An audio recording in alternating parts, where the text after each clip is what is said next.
제목 읽어볼까요? 시작. 큰 나라. 네, 큰 나라라는 주제로 오늘 신명기 말씀 또 이어서 살펴보겠습니다. 안 넘어가네요. 네, 신명기 엘레하 데바림이라고 해서 복사본, 등사본이라고 번역이 되어 있는데요. 율법의 내용을 다시금 강조하는 그 내용이죠. 모세가 지금 모압 평지라고 하는 곳에서 모여서 가나안 땅을 바라보며 요단강을 건너기 전에 이제 약속의 땅에 드디어 들어가기 직전에 설교를 하는 내용입니다. 모세는 자신은 못 들어가지만 이제 너희는 들어가서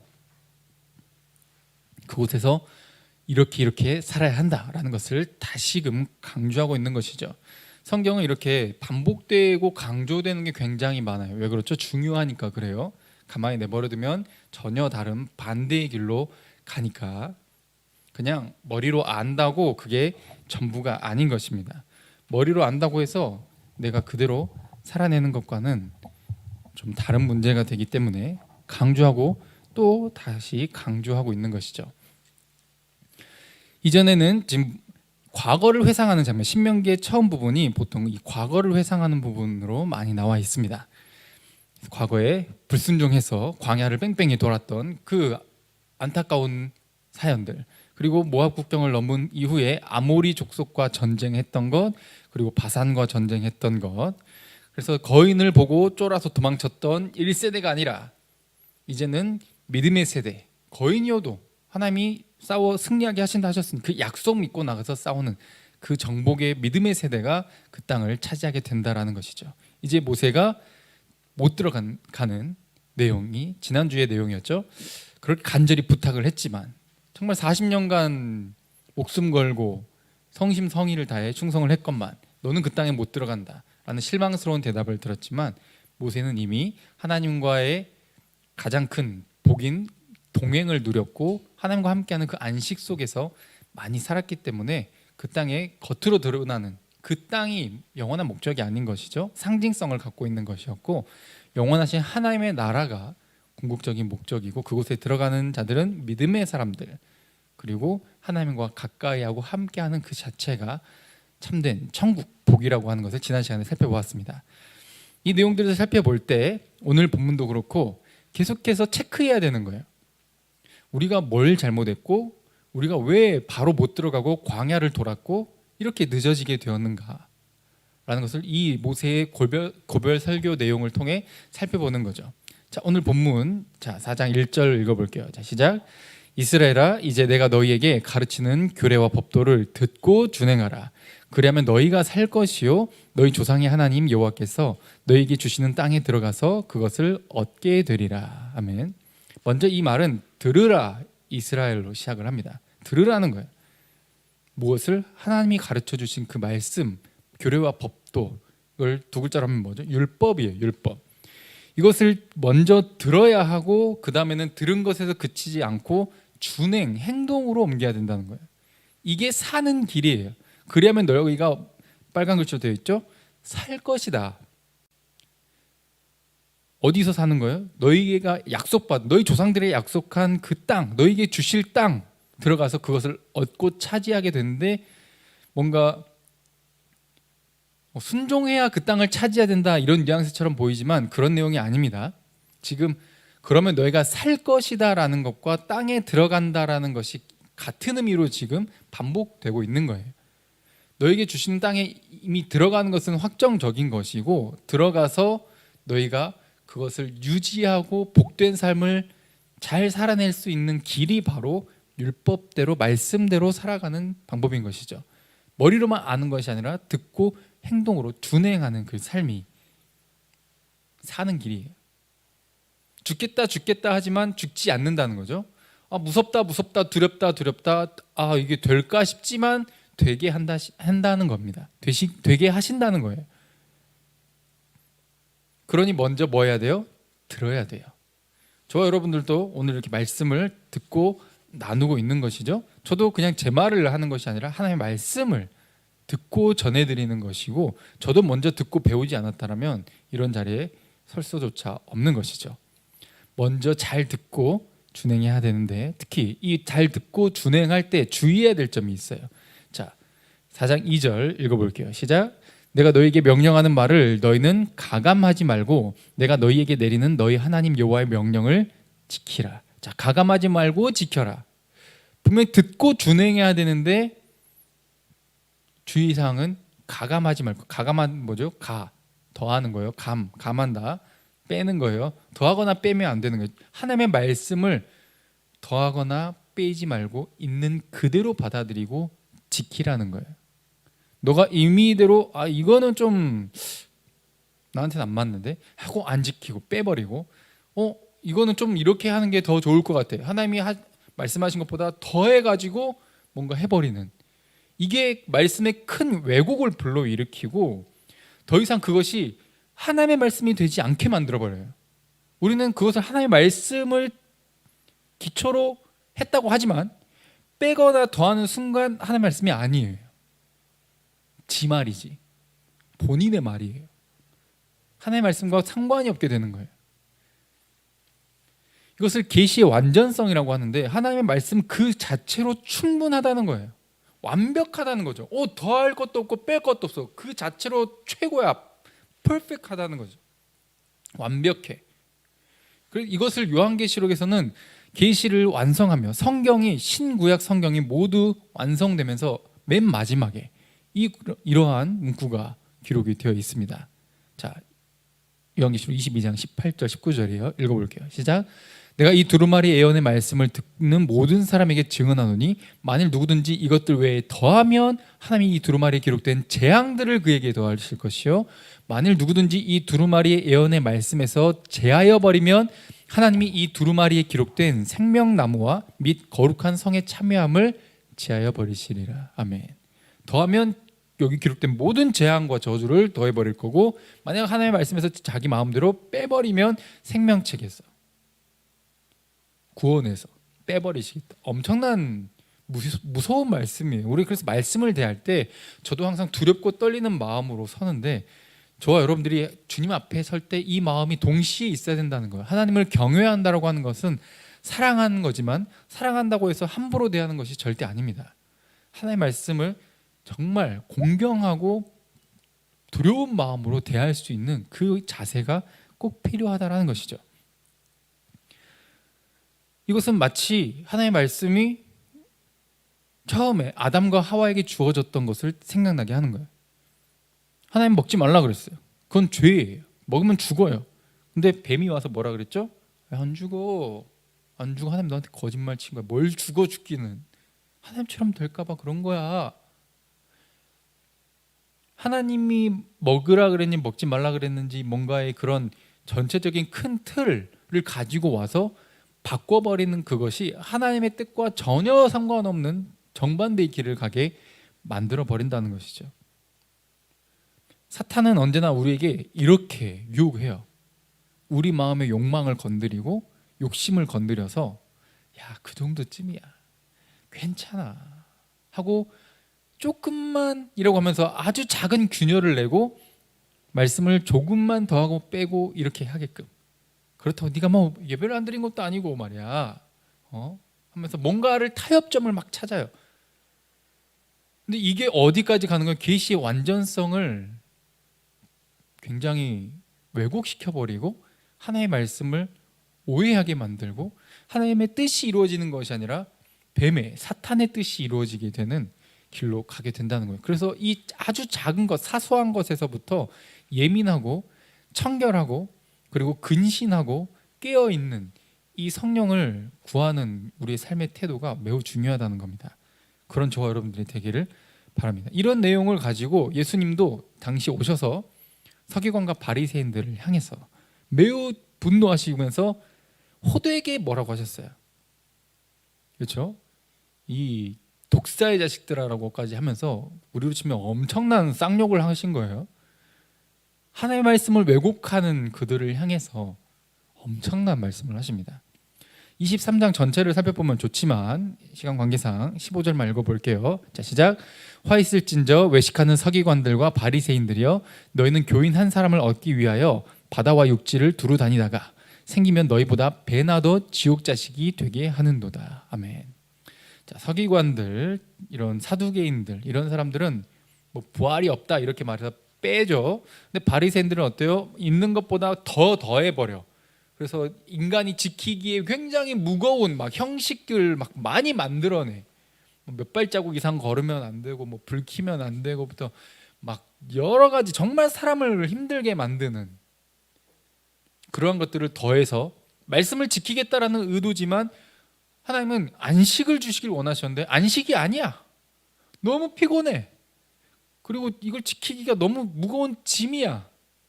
하나님을 믿고 따르는 것이 너무너무 고통스러운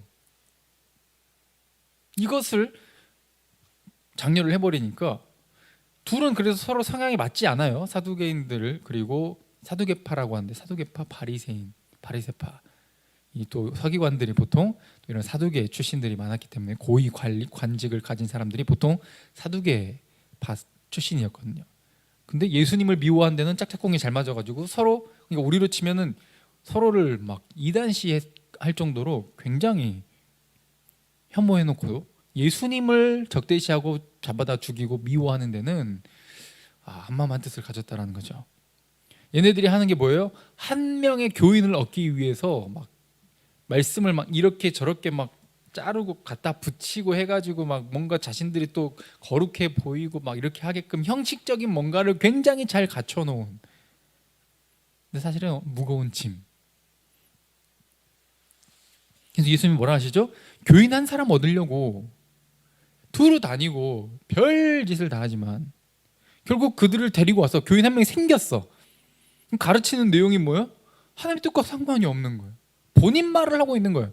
말씀을 더하거나 빼면 안 되는데 있는 그대로로 가르치면 되는데 뭔가 또 감성적인 감상적인 거를 막 이렇게 또 본인이 막 그 심금을 울리려고 하거나 막 깨면 막 저 그림처럼 막 밀어서 막 잡아뜨리면서 성령의 능력이었다고 막 사기를 치질 않나.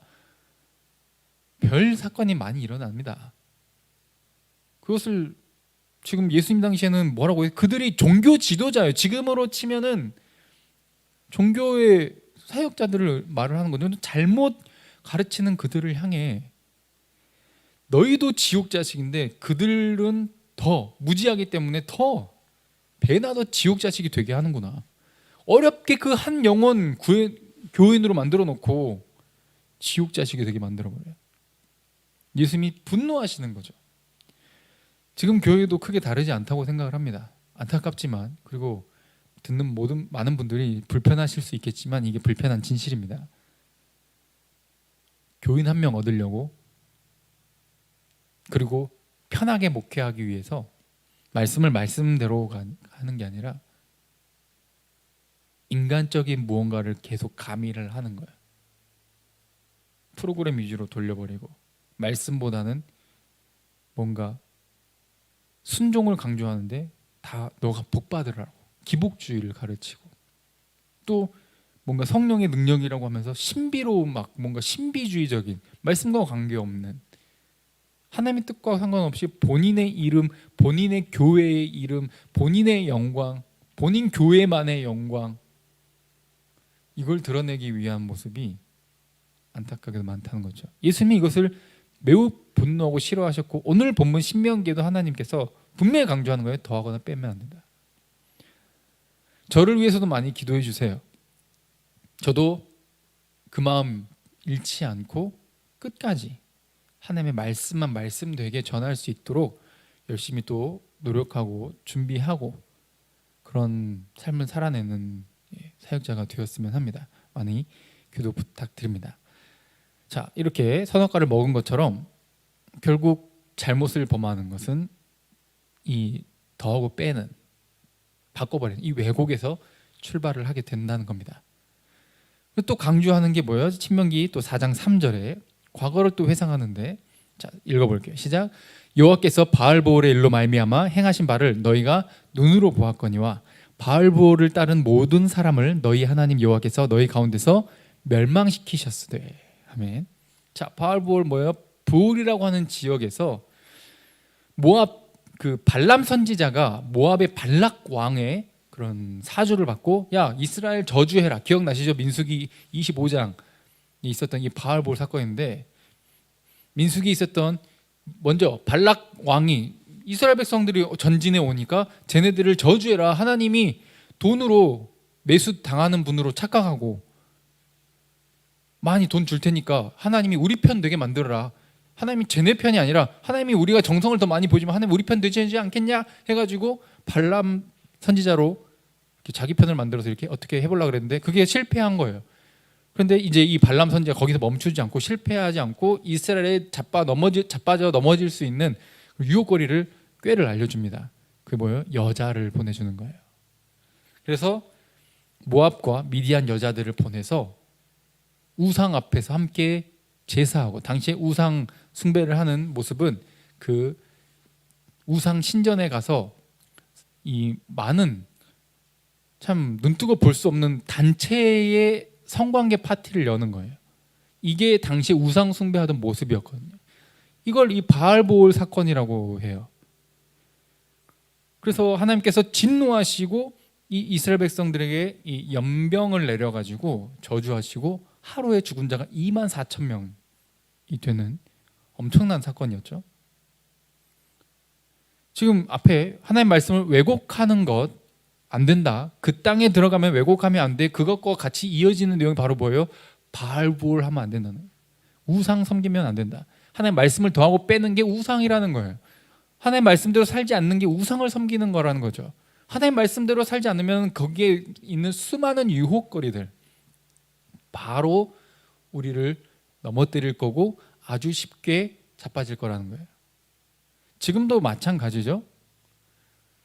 안타깝게도 이제 뭐 제대로 믿었다 하는 사람들도, 저도 대학교 때 잠시 방황했었던 기억이 있고, 고등학교 마치고 또 고등학교 때 크로스로브 처음 이제 함께 믿음의 친구들이 함께 모여가지고 5명이서 으쌰으쌰 해가지고 기도 모임 만들고 막 그런 거룩했던 막 수련회 하고 막 눈물 콧물 짜면서 막 기도했던 그런, 언제 있었냐는 듯이 대학교 가자마자 바로 주님은 조금 저 뒤에 멀리 했었던, 부끄럽지만 그랬던 기억이 나네요. 많은 사람들이 지금도 마찬가지로 살아가는 모습을 많이 봐요. 그 자체가 뭐 이제 뭐 구원 못 받았다 이렇게 할 수는 없지만, 하나님의 말씀대로 살아가고 살 길, 그리고 복을 받아 누리는 길과는 너무 먼 동떨어진 길이라는 거예요. 그것이 하나님의 우선순위가 되지 않을 때 우상 숭배하는, 지금 이제 신명기 4장부터 우상에 관련된 내용이 나오게 되는데요. 십계명에 대한 서문을 비롯해서 그 내용을 다시 풀어가지고 모세 고별 설교에 이렇게 설명을 하는 거예요. 오늘은 그 서론 부분인데, 이 말씀을 바꿔버리는 것, 이게 어디까지 간다는 거예요? 우상 숭배로까지 이어진다는 겁니다. 근데 여기서 누가 어떻게 했죠? 비느하스 기억나신가요? 비느하스가 창을 가지고, 지금 안 그래도 연병이 일어나가지고 수많은 사람들이 죽었는데 당당하게 이 여자를, 그 우상 섬기는 이방 여자를 데려와서 자기 텐트로 딱 들어가는 걔네를 보고 비느하스가 화가 이렇게 나가지고 하나님의 의로운 분노로 창으로 그 남녀를 꼬챙이로 만들어버렸죠. 근데 그것이 잔인하다 이렇게 하지 않고 하나님의 뜻과 전혀 다른 곳을 향해 가는, 그것을 하나님의 진노를 회출한, 잘못된 길을 가는 자를 심판하는 그러한 태도로 평가하고 있고, 그래서 시편에서 비느하스가 일어서서 중재했다, 그래서 재앙이 그칠 수 있게 되었다, 이렇게 평가하고 있는 거예요. 그래서 그 일이 의로 인정을 받았고, 그리고 또 민수기에는 이것이 비느하스가 이스라엘을 위해 하나님 앞에서 속죄했다라고 표현이 되어 있었습니다. 그 사건, 이것을 통해 하나님의 이름의 명예를 지킬 수 있었던 것이죠. 가나안 땅에 들어가면 하나님의 명예와 영광을 위해서 살아가야 되는데, 그것은 하나님이 최우선 되는 삶을 살아야 돼요. 하나님의 말씀대로 사는 것이 하나님을 최우선으로 여기는 삶이라는 거죠. 그런데 자, 여기 보시면 3절에 바알보를 따라갔던 유혹에 자빠진 사람들은 멸망을 당했지만, 자 4절에는, 자 읽어볼게요. 시작. 오직 너희 하나님 여호와께부터 떠나지 않은 너희는 오늘까지 다 생존하였느니라. 아멘. 누가 살았대? 하나님께 붙어서 떠나지 않은 자들이 붙어 살았대요. 자, 붙어 떠나지 않았다라고 하는 것은 이게 들러붙었다, 막 이제 끈끈하게 한 덩어리가 되었다라는 뜻인데, 이 표현이 어디에 나와 있냐? 창세기 2장에 나와 있습니다. 그 부모를 떠나 아내와 합하여 한 몸을 이룰지로다 할 때, 이 한 몸을 이룬다라고 했을 때, 결혼 관계를 표현할 때 바로 이 붙어서 떠나지 않는다, 한 덩어리가 된다라는 이 용어가 쓰여져 있어요. 그럼 뭐죠? 하나님과 우리가 뭐 한다는 거예요? 결혼한다는 거예요. 이게 사는 길이에요. 우상과 결혼하는 게 아니라, 내 욕망과 결혼하는 게 아니라, 하나님의 말씀과 하나님과 붙어 결혼해서 사는 거죠. 이게 가나안 땅에 들어가서 사는 길이고, 그 백성으로서의 삶을 유지하는 길인 거예요. 그러니 예수 그리스도를 믿고 나서 구원받았다라고 끝이 아니라, 그 삶을 행복하게 누리는, 정말 행복한 결혼 생활이 되려면 어때요? 그 남녀가, 부부가 서로 지킬 것은 지키고 존중하고, 다른 이성을 보지 않고 서로 안에서 서로만 바라보고 끈끈하게 행복하게 살아가는, 지켜야 할 것이 있는 것처럼, 그래야 행복한 결혼 생활을 유지할 수 있는 것처럼, 하나님과의 관계에서도 마찬가지예요. 나 이제 예수님을 믿겠습니다 하고 끝, 나 이제 구원받았으니까 내 맘대로 산다가 절대 아니라는 거예요. 그 이유가 더 중요하다는 거죠. 이제 시작인 거예요. 결혼 생활의 시작인 거죠.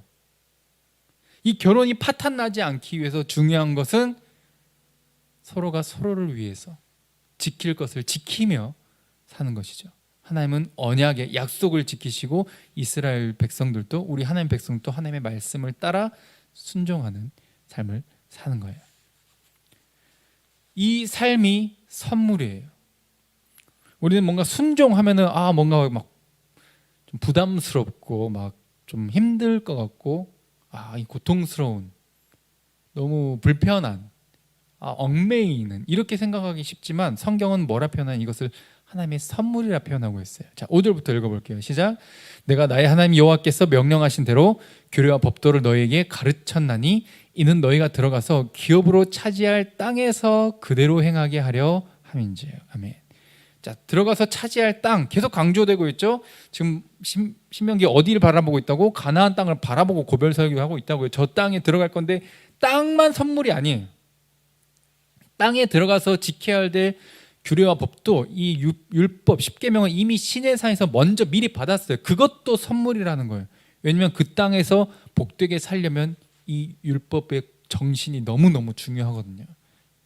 이것과 상관없는 삶을 살면은 겉으로 아무리 화려하고 좋은 환경에서 산다 할지라도 그것은 지옥이 될 수 있는 거예요. 그러나 아무리 광야의 삶을 살고, 아무리 텐트 치고 살고, 아무리 고난의 연속인, 그런 시련의 연속인 과정을 거치고 있다 할지라도, 하나님의 말씀대로 하나님의 정신과 그 사랑, 하나님 사랑, 이웃 사랑이 내 안에서 실현될 때, 그곳은 환경과 상관없이 천국이 되는 거죠.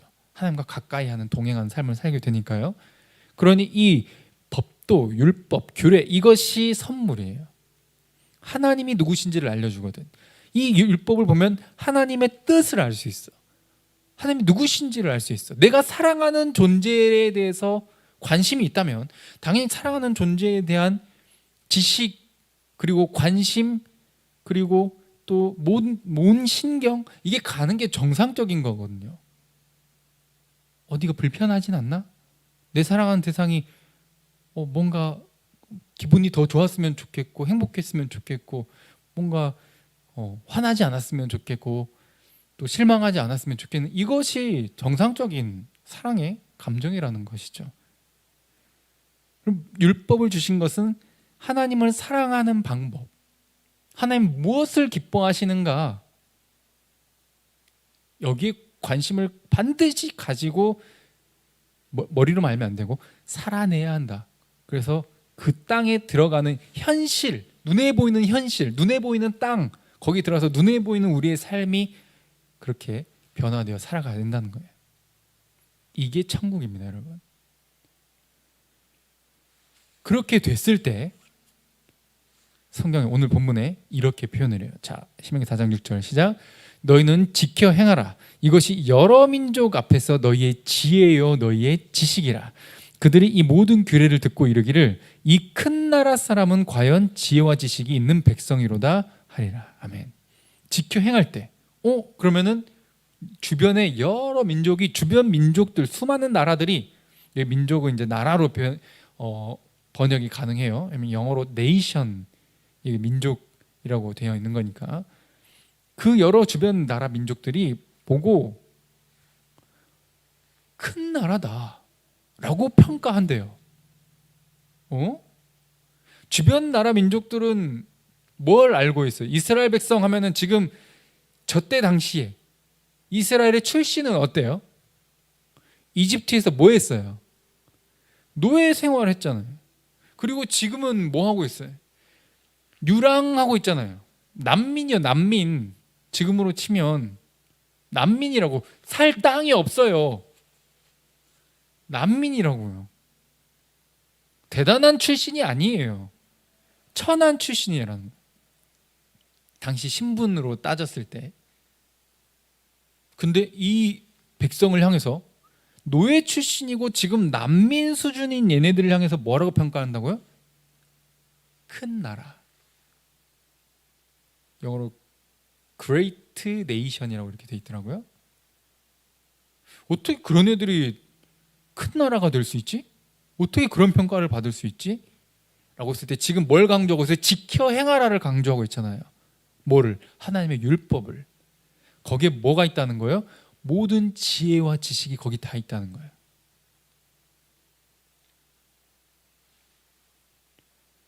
지혜는 살아갈 때 그냥 지식만이 아니라 반드시 그것을 적용하고 풀어낼 수 있는 지혜, 그리고 또 너희의 지식이라 했을 때 지식은 머리로만 아는 지식이 아니라 어떤 하나님의 뜻인지 아닌지를 분별할 수 있는 그런 분별력을 지금 뜻하고 있는 거거든요. 세상은 누가 창조하셨어요? 하나님이 창조하셨잖아요. 하나님이 창조하셨다라고 하는 것은 이 세상은 가장 복되고 가장 최상의 좋은 상태가 되기 위해서는 하나님이 지으신 법칙대로 살아야 된다는 거예요. 그것이 어디에 나와 있다? 율법에 나와 있다. 하나님의 말씀에 기록되어 있다는 거죠. 그러니 그대로 살면 가장 최상의 상태가 되는 거예요. 주변 사람도 보고 알아버려요. 얘는 뭐지? 큰 나라다.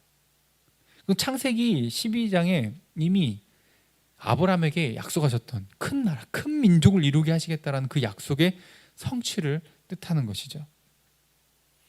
그래서 이스라엘 백성들이 내가 하나님의 말씀 잘 지키고 그냥 나만 행복하게 살고 끝, 이게 아니라 이 삶은 반드시 내가 원하지 않아도 주변 사람들에게, 주변 나라의 민족들에게 큰 영향을 줄 수밖에 없다는 거예요.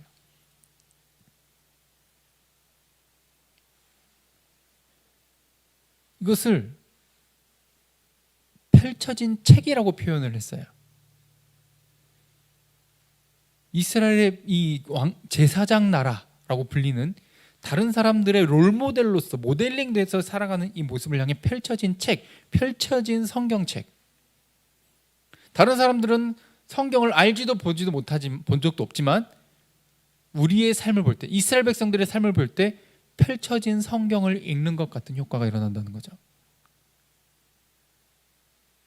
그래서 당시에 고대에도 굉장히 체계적인 법률들이 굉장히 많았어요.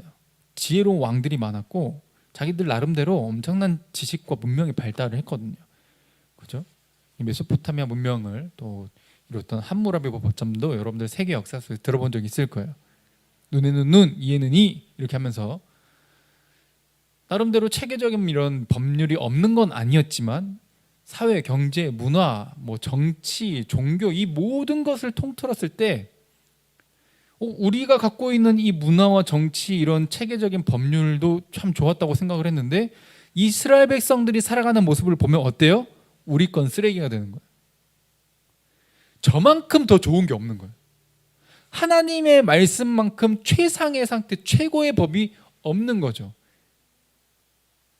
이걸 쟤네들이 알려면 어떻게 해요? 하나님이 살아계시고 하나님 천지를 창조하셨고 하나님 모든 것을 이끄신다라고 하는 것을 펼쳐진 책인 하나님을 믿는 하나님의 백성들을 통해 보여줘야 된다는 거예요. 그래서 반드시 여러 민족 앞에서 너희의 지혜요 지식이기 때문에 그것대로 살아낼 때 수많은 사람들이 그렇게 칭송할 거라는 거죠. 자, 이 율법 정신이 뭐죠? 하나님 사랑, 이웃 사랑. 알고 있잖아요. 비교 자체가 안 돼요. 최고의 윤리 도덕, 최고의 법, 최고의 원리, 진리인 거죠. 자, 7절도 읽어볼게요. 자, 시작. 우리 하나님 여호와께서 우리가 그에게 기도할 때마다 우리에게 가까이 하심과 같이 그 신이 가까이 함을 얻은 큰 나라가 어디 있느냐. 큰 나라라고 했을 때 주변 민족들이 보고 평가하는 정말 최고의 상태다. 저런 나라가 되려면 어떻게 해야 되지? 우리도 저런 상태가 되고 싶다.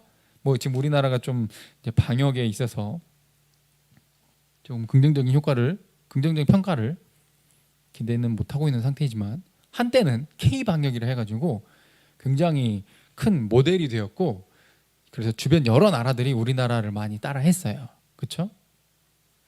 그것처럼 저 괜찮은데? 저거는 우리도 따라 해야겠다.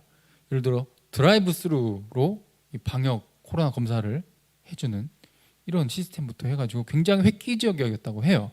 해외에서 봤을 때는 상상도 못할 일들을 우리나라가 했기 때문에. 그런데 그런 것처럼 그런 것에 국한하지 않고 그보다 더, 왜냐면 뭐 K 방역이 완벽한 건 아니니까, 그런데 완벽한 것인데 하나님의 말씀과 그 규례와 법도는 너무 완전해가지고 누구든 보면 저거 우리나라에도 가져오자, 우리나라도 이렇게 적용해서 하자, 우리나라도 최고의 복과 천국을 누리자 라고 하는 마음이 들게끔 한다라는 거죠. 그 선물과 그 큰 나라로 평가받는 이유 중에 하나가 또 이거예요. 기도하는 거죠. 다른 자들은 기도한다고 해서 굳이 다 들어지는 게 아니에요. 별짓을 다 해도 들어주지 않아요. 아까 모압 왕 발락이 하나님을 돈으로 매수하려고 했었던 그 민수기 사건을 말씀드렸죠. 하나님은 그렇게 돈에 매수당하지 않아요. 정성 보고 막 들어주고 이런 분이 아니에요.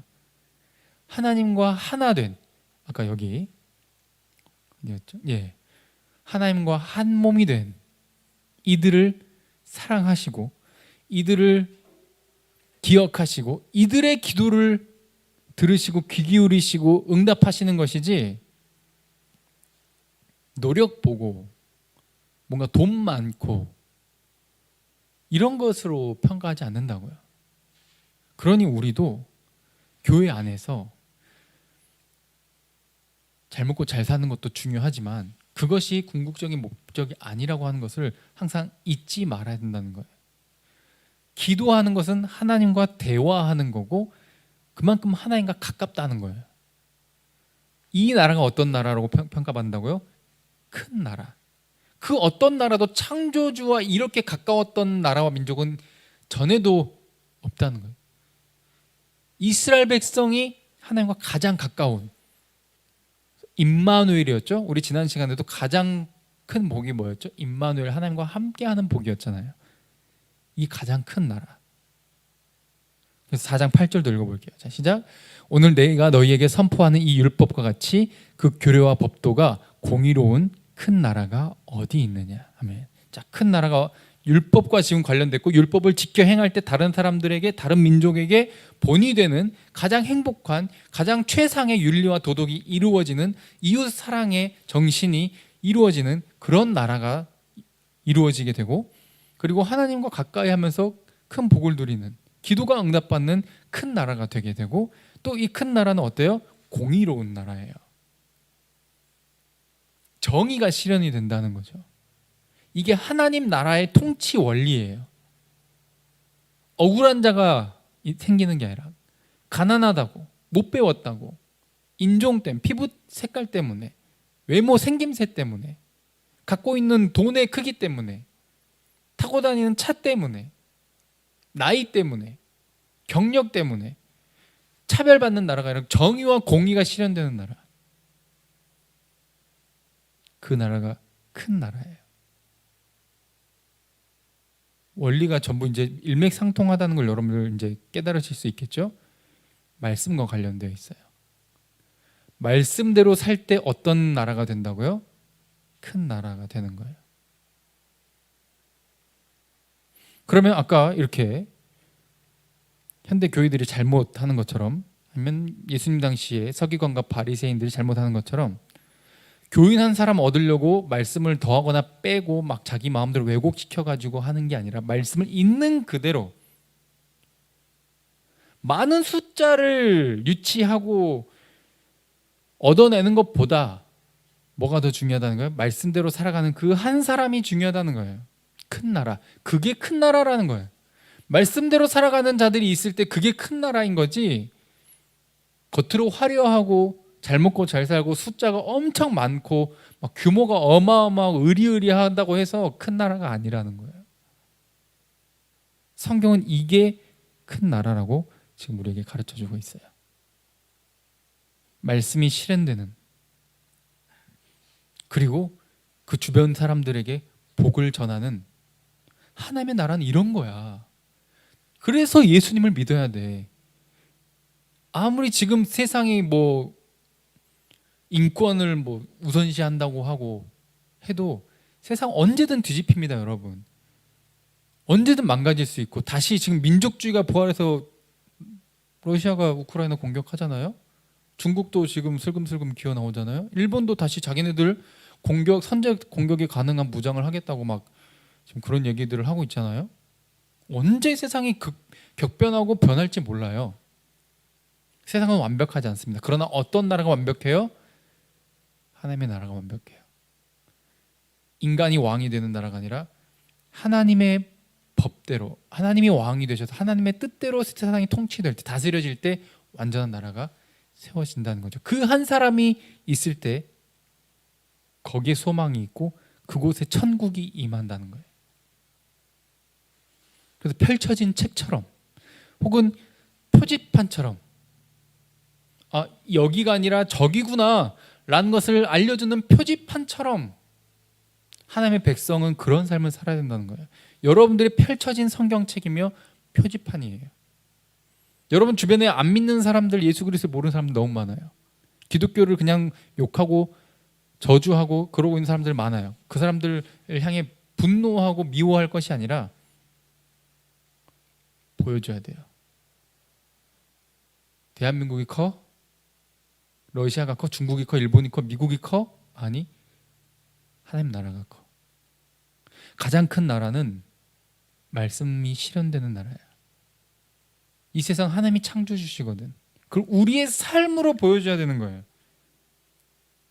그래서 저들도 보고 나도 저렇게 살고 싶다, 나도 저런 큰 나라, 큰 복을 누리고 싶다 라고 생각이 들게 해야 된다는 거죠.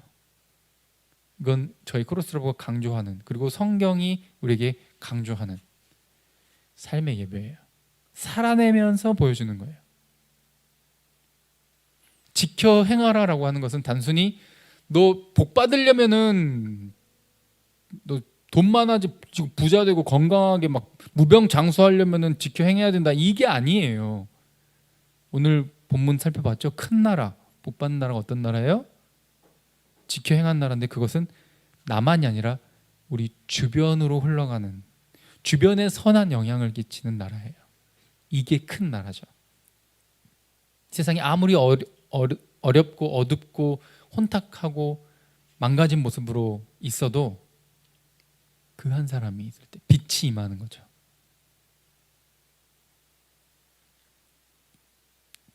예수님께 한 부자 청년이 찾아옵니다. 영생 얻으려면 어떡하죠? 내가 살려면 어떻게 해야 되죠? 그러자 예수님께서 이렇게 대답하시죠. 어찌하여 내가 선한 일을 묻느냐? 선한 이는 오직 한 분뿐이시니 네가 생명에 들어가려면 계명들을 지키라. 예수님도 다른 말씀을 하시지 않았어요. 예수님을 믿는 것은 계명을 지키는 것과 서로 다른 말도 틀린 말도 아니에요. 예수님을 믿어야 구원받는다라고 하는 말은, 믿음은 반드시 그 말씀대로 살아가는 삶을 포함하는 말이라는 거죠. 나 예수 믿었어, 이제 천국이야, 끝이 아니라 이제 시작. 말씀대로 살아가려고 몸부림치는 그 삶의 시작. 그리고 앞으로 영원히 하나님의 뜻대로 살아가는 그 모습, 그 공동체를 향해 뭐라 표현해요? 큰 나라다. 큰 숫자가 아니라 누구와 가까이 함께하며 살아가는 사람? 하나님과 함께 가까이 살아가는 사람. 면 아무리 어두워도 그 사람이 가면 그곳이 밝아져요. 그 사람도 하나님을 믿게 되면 그 사람도 밝아져서 이 빛이 점차 번지고 번져 이 어두움에 숨는 곳 없게 다 밝힐 수 있는 그런 큰 나라가 실제로 주님 다시 오실 때 임하게 되는 거죠. 우린 율법을 다 온전히 지킬 수 없고, 그리고 구약의 율법이 신약으로 넘어오면서 그대로 넘어온 게 아니라 없어지는 부분이 있고 변경된 부분이 있고 그대로 오는 부분이 있는데, 그 정신은 그대로 오게 됩니다. 이 정신을 예수님이 직접 삶의 모델로서 보여주셨어요. 살아내셨어요. 예수님이 자신을 율법을 완전하게 하러 오신 율법의 완성이라고 말씀하셨죠. 자, 마태복음 5장 17절 읽을게요. 시작. 내가 율법이나 선자를 폐하러 온 줄로 생각하지 말라. 폐하러 온 것이 아니요 완전하게 하려 함이라. 아멘. 완전하게 하시기 위해서 무엇이었죠? 죽기까지 순종하신 것, 십자가에 달려 돌아가신 것. 내 편의와 안위를 위해서 내가 안전하기를, 내 몸이 건강하기를, 안 다치기를, 상처 하나 없기를 바라는 삶이 아니라 이웃을, 저들을 위해서 내 목숨을 던지는 거, 하나님의 원하신 뜻을 위해서 나를 던지는, 이러한 자들이 모이게 되면 서로가 서로를 위해 헌신하고 공경하고 존중하고 하니 이게 천국이 되는 것이고, 서로 경쟁하고 막 짓밟고 일어서고, 제가 나보다 성적이 더 좋으면 어떡하지? 제가 나보다 더 잘하면 어떡하지? 지옥이에요, 지옥. 큰 나라가 어떤 나라인지 아시겠죠? 이 율법의 정신, 하나님의 말씀이 실현되는 그곳이 그 천국, 큰 나라인 것이죠. 그러니 우리의 역할은 뭐예요? 나를 통해 예수 그리스도께서 드러나게 하는 그 삶이 우리의 역할인 거죠. 주변 민족들이 이스라엘을 펼쳐진 성경, 펼쳐진 책처럼 보고 하나님을 칭송하고, 우리도 저렇게 큰 나라, 복된 나라가 되기 위해서는 하나님을 왕으로 모셔야 되는구나 라고 생각을 했던 것처럼, 우리의 모습을 보면서 우리가 참된 복을 누리기 위해서는 환경을 초월한 큰 나라로서의 그런 복된 삶을 누리기 위해서는 예수 그리스도를 믿어야 되는구나, 이것을 가르쳐 줄 수 있는 표지판의 역할을 해야 된다는 겁니다. 마지막으로 이 말씀을 살아내기 위해서 몸부림쳤던 한 분을 소개하고 마치려고 합니다. 독일 나치 아시죠? 2차 세계대전 때 디트리히 본회퍼라고 하는 목사님이 계셨어요. 네. 이분은 독일 루터교 목사셨는데 공개적으로 나치 운동에 반대를 하시다가 히틀러를 이제 반대하는 독일 사람들과 이렇게 모여서 그런 모임을 만들고 주도를 하자 당연히 미움을 받았겠죠. 또 이제 좀 너무 적극적이었던 것 중에 하나, 히틀러를 암살하려는 그런 계획도 세우기도 했어요. 근데 결국 이제 잡혀갖고 감옥에서 교수회등을 당해서 돌아가셨는데, 이제 뭐 더 깊이 들어가는 신학적인 내용은 차치하고, 이분의 삶이 어둠의 시대, 그리고 잘못된 길을 향해 가는 그것을 향해 맞닥뜨려 싸울 수 있는 그 시대의 기독교 정신을 살아낸 한 인물로서 기독교를 모르는 사람들에게서도 존경받는 인물입니다. 그래서 감옥에 갇혀서도 수많은 시와 이런 글들을 써가지고 많은 사람들에게 감동을 안겨주었던, 본인은 감옥에서 결국 순교를 했지만 그 어두운 시대에 굴하지 않고 맞서 싸웠던 한 인물로 기억이 되고 있는 것이죠. 그 중에 한 이제 글귀를 기독교 콘텐츠 조이앤톡에서 잘 정리해놨길래 좀 퍼왔습니다. 한번 쭉 읽어볼까요? 자, 시작. 모든 존재의 근원이신 당신 앞에 죄인된 몸으로 우리가 섰습니다. 우리는 당신을 등졌습니다. 큰 거짓이 머리 드는 것을 보면서 진실을 영예롭게 하지 않았습니다. 형제들의 절박한 처지를 보면서 자신의 안전만을 두려워했습니다. 모든 자비의 근원이신 당신 앞에 죄를 고백하며 우리가 섰습니다. 이 무서운 시절의 소란이 끝나면 우리에게 확신의 시절을 주옵소서. 이 어두운 어둠 속의 방황이 끝나면 우리로 하여금 밝은 햇빛 아래로 걷게 하옵소서. 거짓의 굵은 길이 끝나면 우리에게 당신의 말씀의 길을 열어 주옵소서.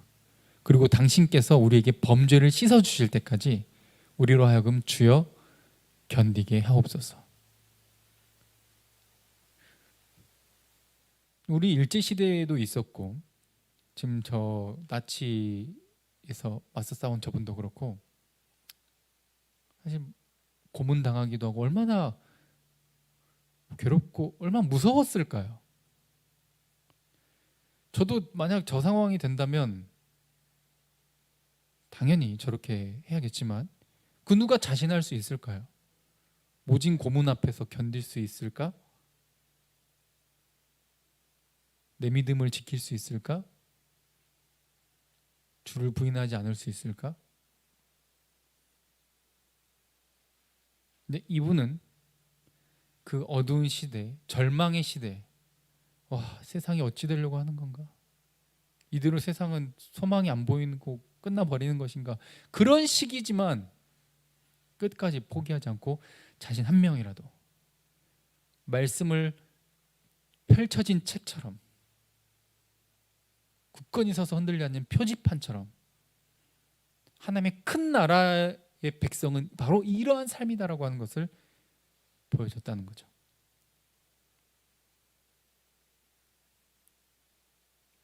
환경적으로는 지금 고난을 당하고 있고 굴복한 것처럼 보이지만 끝까지 맞서 싸우고 견디는 그 삶이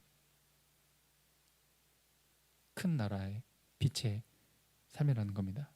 그래서 오늘 우리 함께 했던 이 찬양, 바로 이 디트리 본회퍼 목사님의 시를 독일 기독교 음악가 지그프리트 피에체사라고 하는 분이 이 곡조를 담아서 만든 찬양입니다.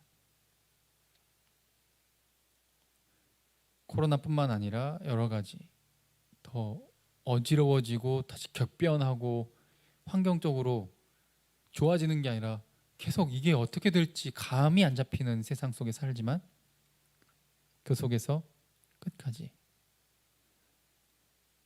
환경을 초월해서 하루하루가 새날처럼 천국처럼 비록 가난하고 압제받고 고통 속에 살지만 경쟁에 치여 지치고 피곤하지만 하나님과 함께하고 하나님을 가까이 하는 그 삶, 말씀을 살아내려고 몸부림치는 그 삶이 빛의 삶이고 가장 큰 복된 삶입니다. 그런 삶을 살아가는 저와 여러분들이 되길 간절히 바랍니다. 함께 이 찬양 함께하고 기도할게요.